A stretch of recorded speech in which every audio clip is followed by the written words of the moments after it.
భారతదేశానికి శత్రువులు ఎక్కడో లేరు, పాకిస్తాన్‌లోనో ఇంకొకడో బయట ఉండేటువంటి శత్రువుల కంటే కూడా భారతదేశంలో ఉండేటువంటి అంతర్గత శత్రువుల సంఖ్య లెక్క లేకుండా పోతున్నది. అయితే భారతదేశంలో ఉండేటువంటి ప్రభుత్వం మీద వ్యతిరేకత ఉండేటువంటి వాళ్ళు నిరసన తెలిపేటువంటి అవకాశం లేదా అంటే నిరసన తెలపవచ్చు.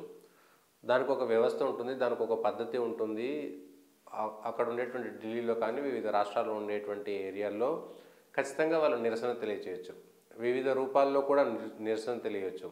కానీ మనమేమి బ్రిటిష్ వాళ్ళు మనల్ని పరిపాలించట్లేదు కదా. బ్రిటిష్ వాళ్ళ పైన చేసినట్టుగా దాడులు చేయాలన్నట్టుగా, విదేశీ వాళ్ళ పెత్తనాన్ని పోలన్నట్టుగా మన పైన మన దేశంలో ఉన్నటువంటి ప్రజాస్వామ్యబద్ధంగా ఎన్నుకున్నటువంటి ప్రభుత్వం పైన చేసేటువంటి, ఎందుకంటే పార్లమెంటు లోపల రంగుల పొగ ఊదినటువంటి ఆ రంగులకు సంబంధించినటువంటి క్యాన్స్ వేసినటువంటి వాళ్ళంతా కూడా సహజంగా భారతీయులే, అచ్చమైనటువంటి భారతీయులే.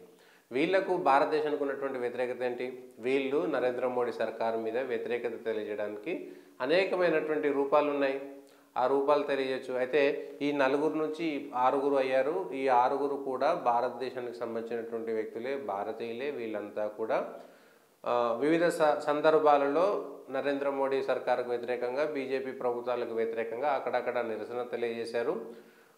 రైతులకు సంబంధించినటువంటి చట్టాలను వ్యతిరేకించే క్రమంలో గతంలో భారతదేశంలో దీర్ఘకాలంగా సాగినటువంటి రైతు వ్యతిరేక ఉద్యమాలకు వీళ్ళు ఊపిరి పోసినట్టుగా, అంటే ఆ సందర్భంలో వీళ్ళు ఇన్స్పిరేషన్గా తీసుకున్నట్టుగా కనిపిస్తున్నది. వీళ్ళంతా కూడా ఆ ఉద్యమానికి మద్దతుగా ఉన్నటువంటి వాళ్ళే. సంయుక్త కిసాన్ మోర్చా కూడా అందులో ఒకరికి మద్దతు ప్రకటించడం, వాళ్ళని అరెస్ట్ చేసే, దేశవ్యాప్తంగా మేము నిరసన వ్యక్తం చేస్తామని చెప్పడం ఏంటంటే, రైతు ఉద్యమాల సందర్భంలో, రైతు చట్టాలకు వ్యతిరేకంగా చేసినటువంటి ఉద్యమాల సందర్భంలో చేసినటువంటి రైతు చట్టాలను భారత ప్రభుత్వం వెనక్కి తీసుకున్న తర్వాత వాళ్ళంతా పక్కకు పోవాల్సి వచ్చింది. సరిగ్గా రైతు ఉద్యమాల సందర్భంలో కూడా ఎర్రకోట పైన, భారతదేశ జెండా పైన, భారతదేశ సమగ్రత పైన వ్యతిరేకంగా చాలా వరకు మాటలు వచ్చినాయి. ఎర్రకోట పైనకి వెళ్ళి భారతదేశ జెండా త్రివర్ణ పతాకాన్ని కూడా కించపరిచినటువంటి సందర్భాన్ని మనం చూసినాం. ఇప్పుడు కూడా అదే జరుగుతున్నది.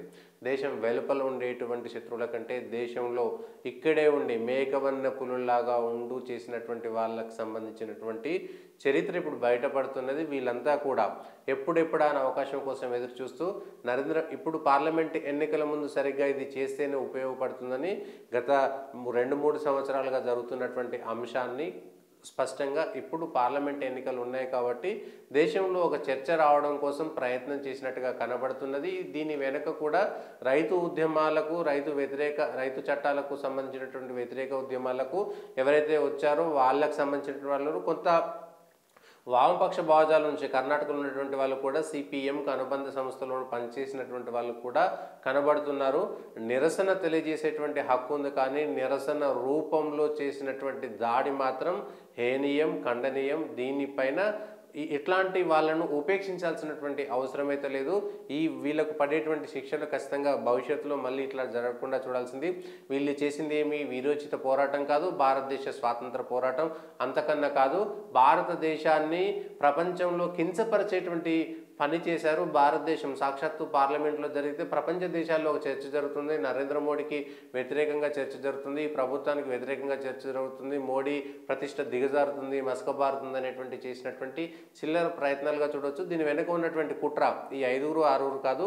వీళ్లకు ఇన్స్పిరేషన్ ఎవరిచ్చారు, ఎవరెవరు వీళ్ళకు మద్దతు తెలిపారు, వాళ్ళ వెనుక ఉండేటువంటి సమగ్ర విచారణ చేస్తున్నారు. కానీ ఇది భారతదేశ సమైక్యతకు, సమగ్రతకు తీవ్రమైనటువంటి ఆఘాతంగా మనం చూడాలి.